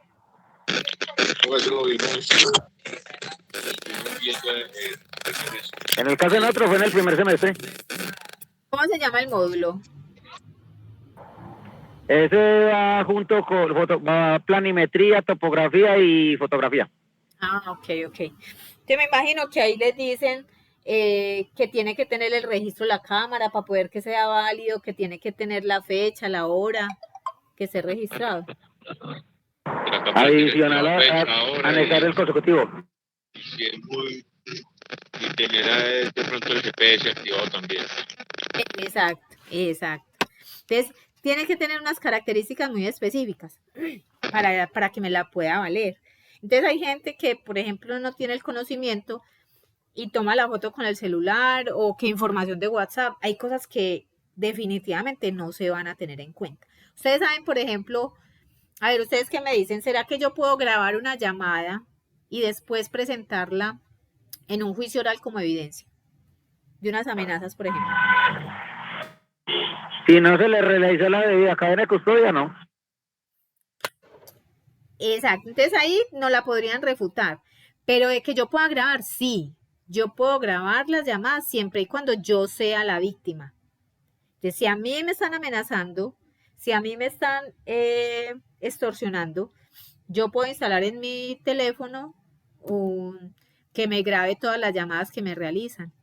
Pero eso tiene que tener un control por la fiscalía. Entonces, si yo voy a hacer la denuncia, ya ellos toman el teléfono y ellos hacen el rastreo necesario y le empiezan a hacer esa cadena de custodia. Pero yo sí, si yo soy la víctima, sí puedo grabar. No lo puede hacer ni el vecino, ni un familiar, ni el abogado. Tiene que ser que las llamadas se hagan directamente a la víctima. Pero sí, obviamente tiene que haber una cadena de custodia para que que pueda ser tenida en cuenta más adelante. La retentiva. Ustedes tienen que tener mucha retentiva. Ustedes deben ser de esas personas que cuando llegan a un sitio y vuelven a los 8 días, ve, vos cambiaste de lugar tal cosa, es que ese cuaderno estaba boca arriba y ya está boca abajo, ves que aquí tenía tal libro y ya no está. Ustedes tienen que ser así. Observar, tener retentiva, ser muy cuidadosos en el detalle, A veces detalles muy simples pueden llevar a resolver un caso. Tipo de camisa que usaba, gestos, o en los documentos. Cuando ven, por ejemplo, lo que tiene que ver con la escritura. Son cosas muy pequeñas, de mucho detalle, que ustedes tienen que estar muy pendientes. El respeto es fundamental. Les comentaba yo alguna vez, señor Ospina. Profe, que con respecto a lo que usted decía de las fotografías de los celulares, que se puede tener en cuenta siempre y cuando usted le haga a las tomas, tomar la evidencia y el registro fílmico, ya que cada fotografía del celular también deja toda la información de ella. Exacto, la fecha, por ejemplo, la hora, que me diga exactamente cuándo fue tomada, sí. Sí.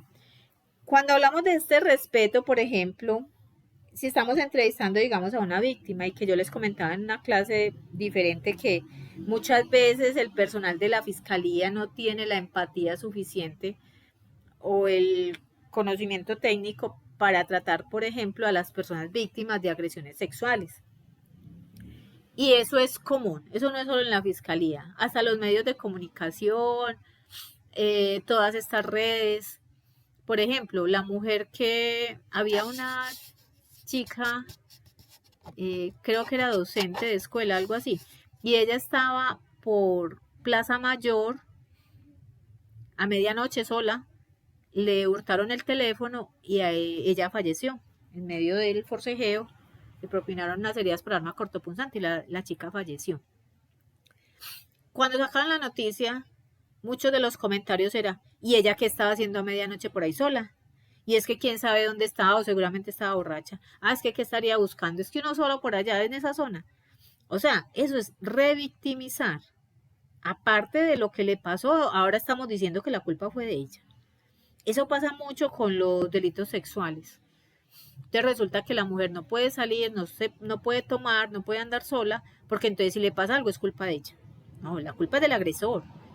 Independientemente de cómo se vista la víctima, del estado en el que esté, de donde haya estado, si estaba sola, eso nosotros no podemos echarle la culpa a la víctima de lo que le pase. Ninguna mujer quiere salir y que la violen. O sea, eso no es lógico. Entonces no podemos, por ejemplo, en unos delitos sexuales, que la persona llegue a hacer la denuncia o algo, y si la ves vestida, es que de hecho pueden ser prostitutas, pueden estar vestidas como sea, y eso no es razón para justificar un acceso carnal violento, por ejemplo. No es justificación. Ni la forma como viste, ni dónde estaba, ni si estaba borracha, ni si estaba con amigos, nada de eso. Entonces tenemos que tener mucho respeto. Y ese Profe, es que respeto... Hola. Pero es que puede ser la misma pareja y si ella no quiere, eso es una violación. Claro que sí, claro. Es que si la misma pareja puede estar casados 20 años y no quiero, y no es no. Y eso también lo tenemos que ser muy conscientes. Entonces el respeto es el respeto por la dignidad de la otra persona, por no revictimizarla, por creerle. Que es que muchas veces nosotros estamos dados también a, y eso se da en todos los ambientes, en todos los ámbitos, a justificar una conducta agresiva, sea de hombre o de mujer, a justificar una conducta agresiva, o a minimizarlo o a normalizarlo. Y no debe ser así. Entonces el respeto también incluye que creamos lo que nos está diciendo la persona. Pues obviamente hay unas técnicas que ustedes ya van a profundizar en eso, donde van a saber si el testimonio fue de verdad o no, porque también no falta la que quiera implicar a la pareja sabiendo que no le hizo nada, que también les contaba un caso que tuve así. De hecho, el chico pagó 5 años y él hasta el sol de hoy me dice que eso fue mentira, pero bueno, eso no lo saben sino ellos dos.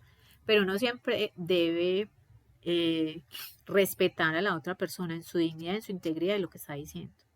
El que les digo fue un hombre y fue golpeado por la mujer, fue golpeado por ella. Pero en un movimiento de él, según él, tratando de esquivarla a ella, la empujó y ella se aporreó contra un sofá, se dio en la cara, ella se trató de que eso fuera peor y se hizo más lesión ella misma y después llamó a la policía. Y el tipo estuvo 5 años, pagó 5 años en la cárcel. Pero bueno, esas son circunstancias que ustedes en cada caso se van a dar cuenta, porque también eso pasa de lado y lado. Vamos entonces con las condiciones físicas del testigo. Hay unos aspectos que nosotros tenemos que tener claro al momento de citar a una persona a un interrogatorio. En la entrevista nosotros nos vamos a dar cuenta. ¿Cuál es su estado mental?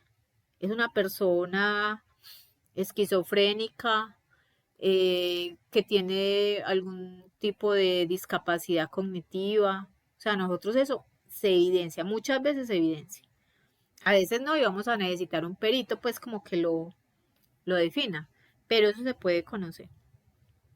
¿Qué tanta memoria tiene esa persona? Le hemos citado 3 veces y las 3 veces nos dice cosas distintas. ¿Cómo vamos a hacer para llevar a juicio a una persona así?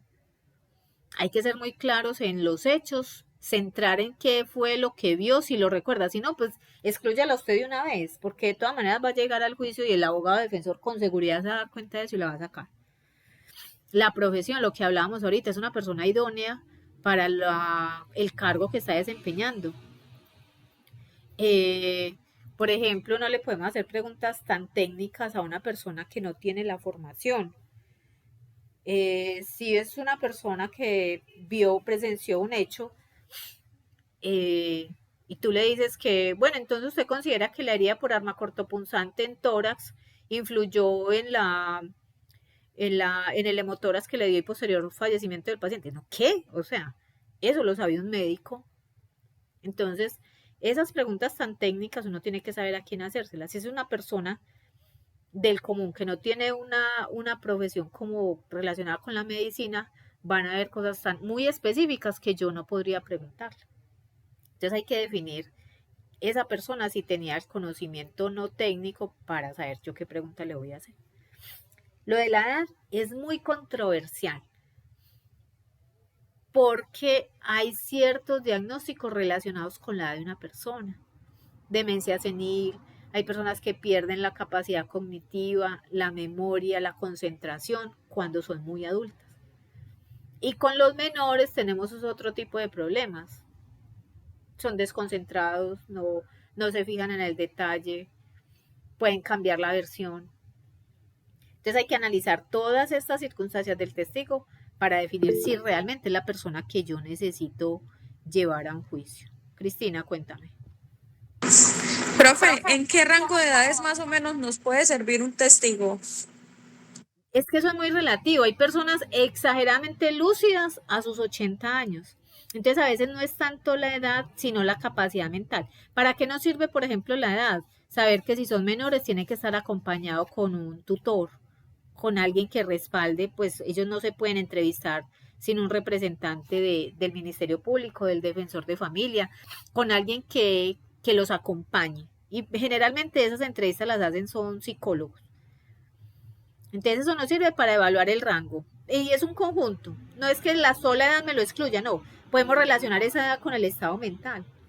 Como te digo, hacer ciertas pruebas para ver una persona de 70 años, puede ser que esté completamente lúcida, que tenga buena memoria y no habría problema. Y puede ser que un pelado de 20 que viven despistados, que no se fijan en el detalle ni nada, así sea joven, así tenga buena visión, no nos va a servir. Entonces, estas condiciones se tienen que analizar en conjunto, no unita sola de forma independiente. Bueno. Tipos de testigos, entonces les decía ahorita, los presenciales, esos son los que necesitamos. El presencial, el que vio, el que está seguro de quién fue el que le propinó el disparo al otro, el que estaba cerca, el que me puede decir exactamente cómo estaba vestido el agresor. Esas son las personas que necesitamos. Los no presenciales no los pueden excluir muy fácil. No, es que yo escuché, yo estaba a la vuelta, yo no vi, pero a mí me dijeron. No, es que a mí me contaron que este había dicho tal cosa. Entonces esos testigos no presenciales no los pueden refutar muy fácil o no los pueden excluir. Testigo perito. Testigo perito. Vamos a llevar al que hizo la inspección a cadáver. Vamos a llevar el de balística. Vamos a llevar el que analizó una prueba en el laboratorio. Entonces esos testigos son los que me van a decir la parte técnica. Exactamente, sí, es que la trayectoria de la bala tenía tal, entonces esta persona mide 1,70, el otro estaba sentado, la trayectoria no da, entonces no pudo haber sido una persona de esa estatura. Ellos sabrán cómo con su conocimiento técnico darnos una luz acerca de qué fue lo que pasó. Entonces, esos peritos que realizan la inspección a cadáver o que realizan pruebas técnicas como balística, los tenemos que llevar allá. Esas personas van a estar en el juicio oral y con su informe en mano les vamos a empezar, pues el abogado o el fiscal les va a empezar a preguntar, venga, usted diligenció tal formulario en 1900 tante y usted ya tal cosa y usted dijo esto, entonces, ¿por qué dijo esto sabiendo que tal cosa? Ahí se va a refutar todo lo que ustedes hacen. Entonces, ustedes podrían hacer parte de esos testigos peritos que realizaron una inspección del lugar de los hechos, por ejemplo. Los guardas de tránsito, los mismos policías cuando hacen la captura. A toda persona pueden, o sea, que tenga conocimientos técnicos sobre algo, pueden llamarlo de testigo. Que necesitamos saber, esa persona tuvo herida por arma cortopunzante y tuvo herida de bala, pero no sabemos cuál fue la causa de muerte. Entonces llevemos al que hizo la inspección al cadáver, llevemos a un forense o llevemos al médico que lo atendió en urgencias para ver cuáles fueron las lesiones, por ejemplo, que le ocurrieron a la persona. Entonces ese perito tiene que tener todo su conocimiento absolutamente claro, los documentos claros, exactos, perfectamente diligenciados, porque los van a controvertir. Persona jurídica. Denme un ejemplo de cuándo en un juicio oral se puede citar a una persona jurídica. Sabemos que las personas jurídicas son las empresas, ¿no es cierto? ¿Cuándo podríamos citar a una persona jurídica como testigo? ¿Qué caso habrá ahí? En el caso de un accidente laboral, por ejemplo. Pero que sea penal. Sí. ¿Cómo? Pues, a ver, que haya, digamos, un homicidio culposo ahí. ¿Y entonces a quién citaríamos? Al representante legal de esa empresa, ¿no? En caso de que tenga información, sí, podría ser.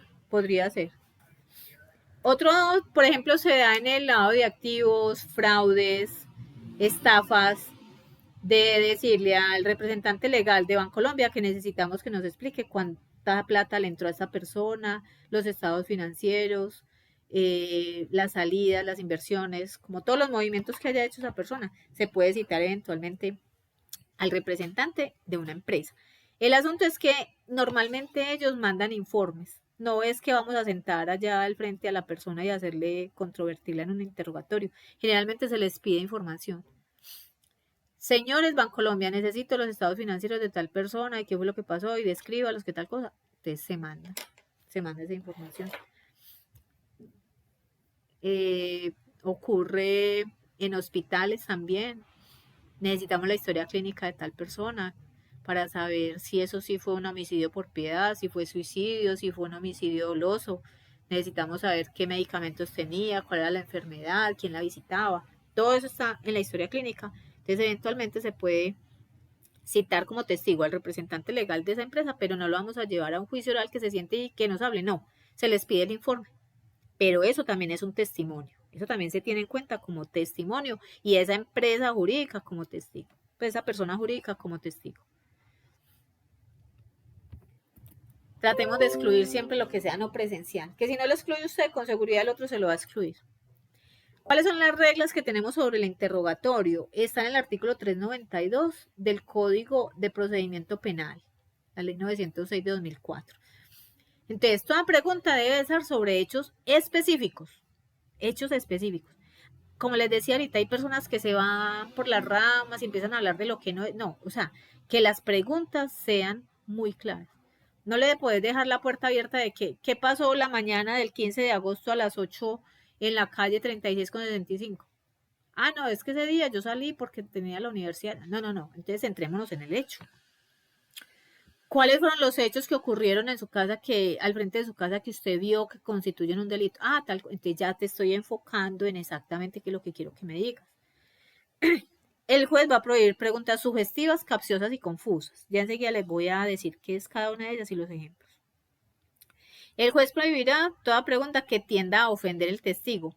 Ah, entonces usted estaba en alto grado de alcohol, caminando en una minifalda en Lovaina a las 5 de la mañana y que, o sea, no hay por qué hacer ese tipo de descripciones que ofendan a la persona que está haciendo en muchos aspectos, en muchas veces es la víctima, la misma víctima. El juez podrá autorizar al testigo para consultar documentos necesarios que le ayuden a la memoria, claro. A ustedes les van a preguntar, venga, el informe que usted hizo en el 2020 de tal cosa, no, espéreme, yo saco el informe, yo miro a ver qué fue lo que hizo, yo me acuerdo. Es muy complicado que ustedes manejen tanta información de todos los documentos que van a llevar, de todos los casos que van a llevar. Entonces, sí pueden tener un apoyo. El juez excluirá toda pregunta que no sea pertinente. O sea, esto no tiene nada que ver con lo que estamos hablando. No necesito saber eso. El juez intervendrá con el fin de que el interrogatorio sea leal y que las respuestas sean claras y precisas. Entonces, lo que les decía ahorita, normalmente el que hace el interrogatorio, el contrainterrogatorio es fiscal, defensor. Puede intervenir el Ministerio Público y puede intervenir también el juez para aclarar de pronto alguna pregunta o para aceptar. Si uno dice, no, es que esa pregunta es sugestiva, exclúyala. Entonces el juez también dice, sí, se excluye la pregunta. Miremos cuáles son esas preguntas prohibidas. Entonces tenemos las sugestivas. Dice, las preguntas sugestivas son aquellas que en su estructura brindan la información de manera anticipada al testigo. O sea, le estoy dando información anticipada y lo único que él va a poder hacer es confirmar lo que yo estoy diciendo. Como si no le estuviera dando más opciones de respuesta. ¿Cuál es el ejemplo? Alfredo es acusado de haber participado en el hurto de dinero a un banco y se le pregunta de entrada al testigo, ¿entonces vio usted a Alfredo saliendo del banco con el dinero? Entonces, hay formas de hacer las preguntas que me están cercando al testigo a que me diga, pues sí. Él no sabe si tenía el dinero, o sea, puede ser que lo haya visto salir, pero no sabía si se lo había hurtado o no, si lo tenía, si lo sacó. Profe. Hola. Eso es como darle la guía para que él responda. Exacto, sí, es como encauzarlo a lo que yo quiero darle la guía que para que él conteste. responda. Exactamente, sí. De esas preguntas sugestivas no se pueden hacer. Las capciosas, dice, parte de la afirmación de hechos no probados o que ya probados de otra manera se distorsionan en la pregunta para inducir al testigo. ¿Cuál tenemos el ejemplo ahí? El ejemplo sería, A pesar de estar probado que Joaquín vestía un pantalón verde, o sea, ya eso de entrada lo sabíamos, ¿no es cierto? Y se pregunta el testigo, ¿de qué color era la bermuda que llevaba Joaquín? No, es que, entonces él va a decir verde, pero es que no era una bermuda, era un pantalón. Entonces es como la idea como de confundir a la persona. Ah, dijo que verde y que bermuda. No, él no dijo que bermuda, él dijo que verde. Usted fue el quien estaba dándole la idea de que era una bermuda con la pregunta que hizo, pero él solo respondió verde. ¿Sí me hago entender? O sea, es confundir, es como una forma de confundir al testigo. Impertinente, no se refiere a la cuestión que estamos investigando. Entonces son preguntas que van a ser como que no están relacionadas con los hechos, no tienen nada que ver. Dice, no deben ese tipo de preguntas no deben formularse. Y la parte contraria puede pedir al juez que se excluyan. ¿Cuál es el ejemplo de esto? Te dice, en una investigación que busca identificar el autor de un hurto, se le pregunta al testigo cómo estaba usted vestido. ¿Cómo estaba vestido la víctima? De pronto, ¿cómo estaba vestido el victimario? Pero ¿para qué necesita saber cómo estaba yo vestida? Esa pregunta podría ser ofensiva cuando estamos hablando de delitos sexuales. Sabemos que a una persona la agredieron sexualmente y a la víctima le vamos a preguntar cómo estaba vestida. Pues, ¿cómo así? Eso no tiene absolutamente nada que ver con la agresión, ni es una forma de justificar al agresor, para nada. Las argumentativas no tienen un propósito probatorio, sino valoratorio, anticipándose a la alegación de clausura. O sea, cuando estamos en el juicio, en el procedimiento penal, la última etapa es el juicio oral. Cuando se da el juicio oral se debaten las pruebas y después se dan los alegatos de conclusión por parte de la fiscalía y por parte del defensor. A veces estas preguntas ya me están enfocando a mí cuál va a ser mis alegatos de conclusión. Entonces dice, entonces Pedro atacó a Juan. Respuesta sí. Pregunta, entonces Juan respondió a una agresión injusta, actual e inminente, por eso puedo afirmar que mató a Pedro en legítima defensa. Eso es algo que el testigo no sabe. O sea, no tenemos por qué dar este tipo de argumentos porque el testigo vio que lo mató, pero no sabe por qué. Eso es lo que nosotros estamos investigando. Entonces dice, recuerde que el testigo solo responde por hechos. No puede responder por los términos indicados en la pregunta, porque eso de que la agresión es injusta, actual o inminente, eso lo sabe el abogado, eso lo sabe quien lo está investigando, no lo sabe el testigo. Eso es como tratar de argumentar pues como para los alegatos de conclusión, pero no está bien porque la persona que le estamos preguntando no tiene ese conocimiento. Preguntas impertinentes, por ejemplo en el caso de violencia intrafamiliar. ¿Se siente capaz de viajar cuando sabe la situación que está? O sea, nada que ver. Uno puede ser víctima o ser el agresor, viajar y no pasa nada. No, o es que me están diciendo que me estoy escabullendo de la justicia, ¿no? Si usted trabaja menos, ¿por qué se avergüenza? O sea, son cosas que no tienen nada que ver con la violencia. ¿Usted cree que tiene la culpa del Stronger haber salido campeón? Eso es un grupo, pues es un equipo. Entonces eso de pronto trataría como de que no, es que la persona se siente culpable por todo, entonces por eso fue que la agredió. Entonces, nada que ver con eso. Violencia intrafamiliar también dice, si la solución se dio gritándole, la golpearía aconsejándole y dándole cariño, ¿sí o no?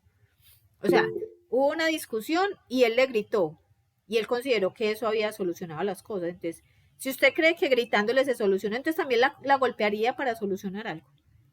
Esas son preguntas muy sugestivas que enredan pues como a la persona. Ospina.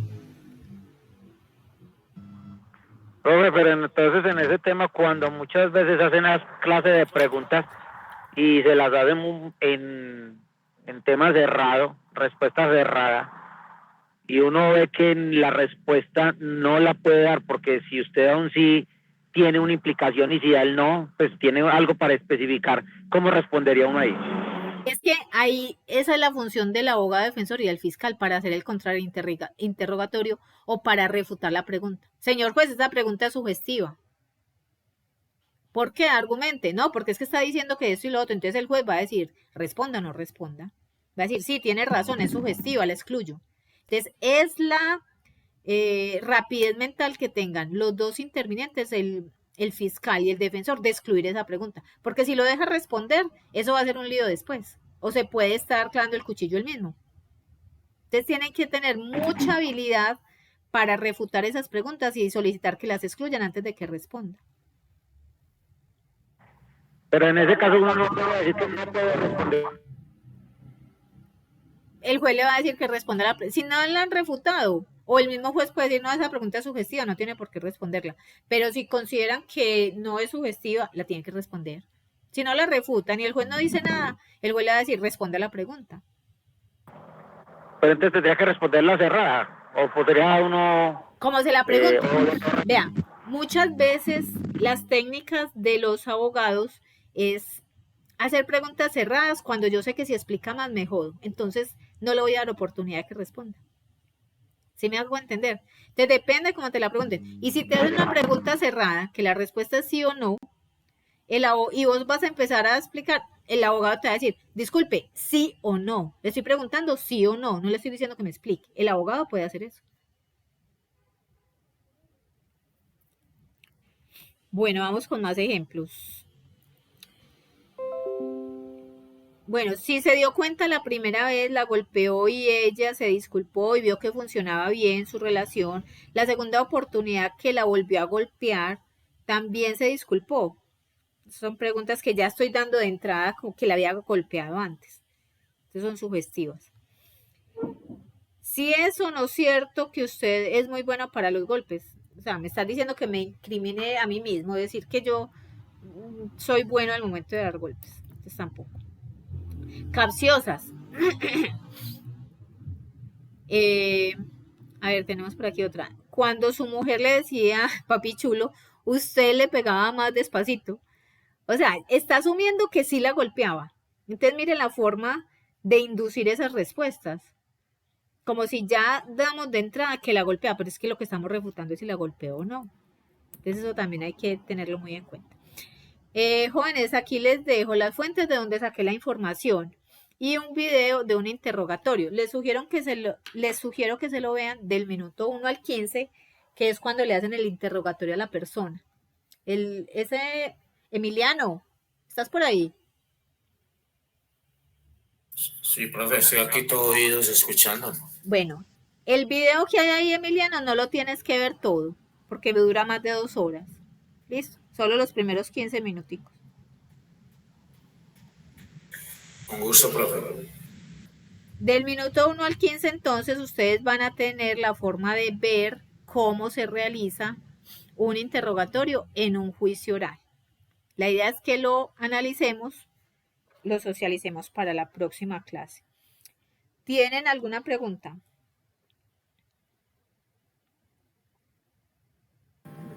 Cuéntame. Profe, en un caso también se puede caer, porque, bueno, de acuerdo a la entrevista, ¿sabe que la entrevista se le hace pues a posibles testigos y en un caso también se puede caer porque el investigador no le aclare antes a la persona que la entrevista debe ser libre, consciente, voluntaria? Claro, esos son los derechos que se le tienen que leer y se le tienen que decir. Y ahí es cuando estaba esa partecita de decirle, usted no tiene la obligación de declarar en contra de una persona que esté en el 4º grado de consanguinidad, o civil, o segundo de afinidad.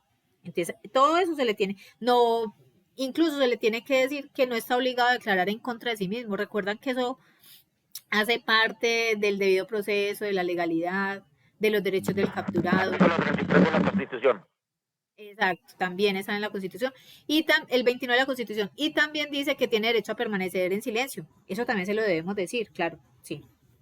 Si es un capturado, ojo, si es testigos, o sea, si son testigos del hecho, pues ellos, si quieren o no quieren, ese no, pues ni habría que decirlo, uno no los puede obligar a que lo digan. A no ser que sea un funcionario público y que haya evidenciado algo, ellos sí tienen la obligación legal de hacer declaraciones. De resto, no. Jóvenes, voy a llamar a lista, me dicen si falta algo, si faltó alguien en los que voy a llamar. Cristina Tuberquia, Alejandro Acevedo, Johan López, Presente, profesor. Ospina, No vine. Carlos Lobo. Presente. Ay, tenés micrófono, qué bien. Rosy, Presente. Emiliano, Jonathan Jaramillo. Profe, presente. Presente por Emiliano. Ok. Elizabeth.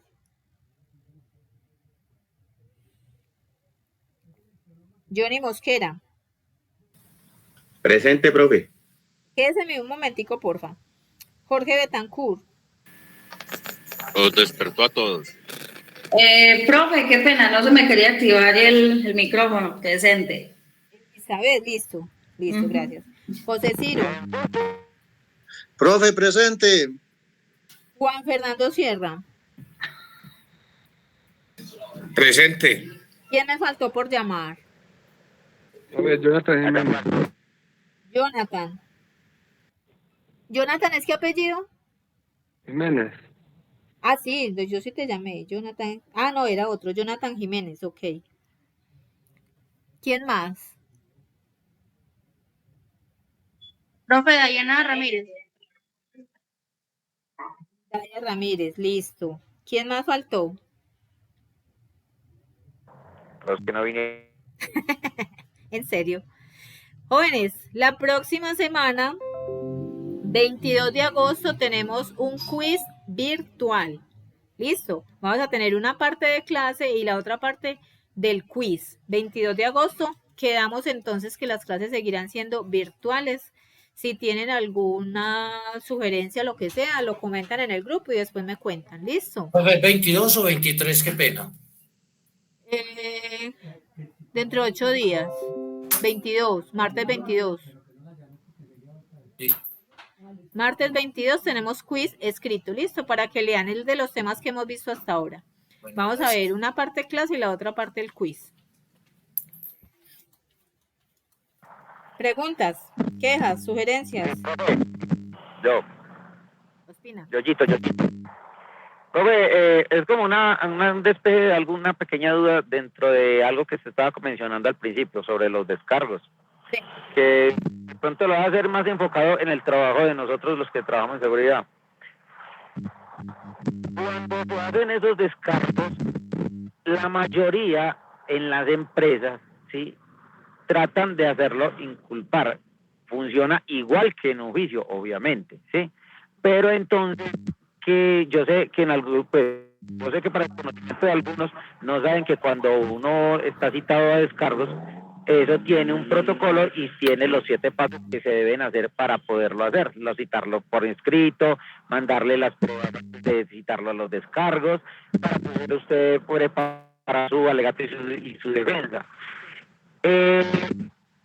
¿Cómo lo podrían manejar, por ejemplo, en muchas ocasiones que les dicen que usted tomó, por ejemplo, en la pérdida de un portátil, usted tomó el portátil, se debió evidenciado que usted tomó el portátil, se debe alegar y se debe pronunciar de igual manera como si fuera en un juicio oral, ¿cierto? Sí, hay muchas, como tú dices, aspectos que se tienen que seguir para que eso sea legal. Entonces, la notificación, decirle cuáles son los cargos que se van a imputar, decirle que tiene derecho a ir con un abogado con 2 testigos, que eso no es un proceso disciplinario como tal, sino que es la posibilidad de que la persona explique qué fue lo que pasó. Todo eso lo debieron haber notificado en debida forma, mínimo 4 o 5 días antes para que la persona tenga tiempo de llevar sus propias pruebas, de debatir y de conseguirse un abogado si requiere. Pero ese tipo de preguntas, si son sugestivas, si son capciosas y se hacen ahí, la persona después puede alegar que excluyan eso. Por ejemplo, si con base en eso le hicieron un despido, puede alegar que el despido fue sin justa causa por violación al debido proceso.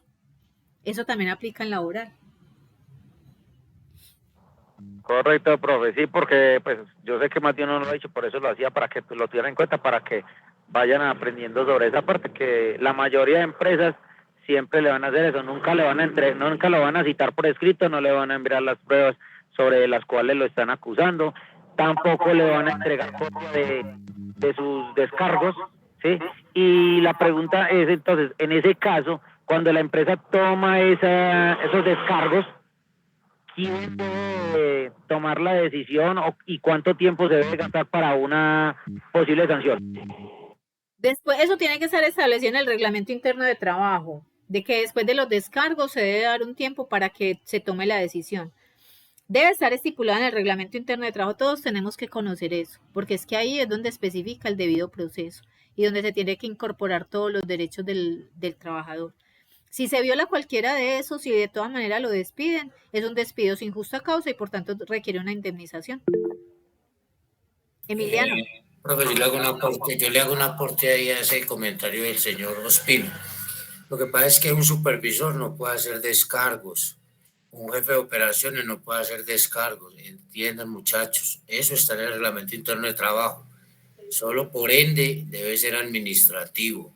Esos descargos los hace la parte de gestión humana. Gestión humana es la encargada, sí, exactamente. No que el supervisor, de que el jefe de operaciones, no, gestión humana. Sí, exactamente. El supervisor realiza el informe y el vigilante está en la potestad de firmar o no firmar el informe. Claro, si no está de acuerdo no tiene por qué firmarlo. Claro. Y se tiene que dar la oportunidad de que refute las pruebas que ellos dijeron. Y si usted desconocía todo esto y después de varios años se da cuenta de que hicieron un proceso mal, ¿usted puede refutar o ya eso tiene un periodo? 3 años para demandar aspectos laborales. Usted tiene hasta 3 años después de que se haya terminado el contrato laboral o de que se haya causado la acción injusta, tiene 3 años para demandar. Si no lo hace, pierde esos derechos. Y también, muchachos, el desconocimiento de la norma no nos exonera de responsabilidad, mucho cuidado. Por eso, un no también respuesta, muchachos. Muy bien. Exacto, muchachos, exacto, eso es lo que quería, porque sé que hay personas que están nuevas en seguridad, como en el caso de Cristina, que sé que es más bien nueva en el parte de pesquería, para que también los que no conocieran, también tuvieran conocimiento que se aplica para la seguridad privada.